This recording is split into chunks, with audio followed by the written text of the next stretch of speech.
Hi friends, அனைவருக்கும் இனிய தீபாவளி நல்வாழ்த்துக்கள். இப்போ தீபாவளி விருந்தாக வந்த பைசன் படத்தை தான் நம்ம இரண்டாவது முறையாக 3வது நாளாக வந்து பார்த்து கொண்டிருக்கின்றோம்.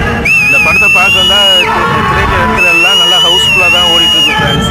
நம்ம திருவிக்ரமுக்கு இதுதான் ஃபஸ்ட்டு படம்னு சொல்லலாம். அந்த அளவுக்கு பெர்ஃபார்மன்ஸ் பண்ணியிருக்காரு. இதுக்கு முன்னாடி நடித்த ஆதித்யவர்மா வந்து ஒரு ரீமேக் படம். 2வது படம் மகான், அது அப்பாவுடைய சியானோட படம் தான். இல்லை வில்லனாக தான் இருந்திருப்பாரு. அந்த 2 படமும் அவரோட படம்னு சொல்ல முடியாது.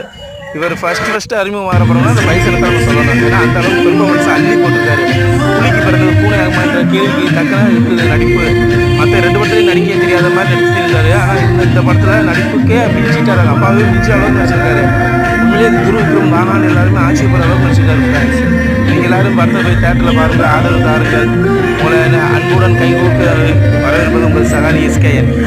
இந்த மாதிரி சினிமாவின் நியூஸுக்கான ரிவ்யூஸ் கிடைக்கணும்னா நீங்கள் நம்ம சேனலை சப்ஸ்கிரைப் பண்ணி ஃபாலோ பண்ணுங்கள். உங்கள் ஃப்ரெண்ட்ஸ்கிட்டையும் ஷேர் பண்ணுங்கள். Like, comment, please subscribe.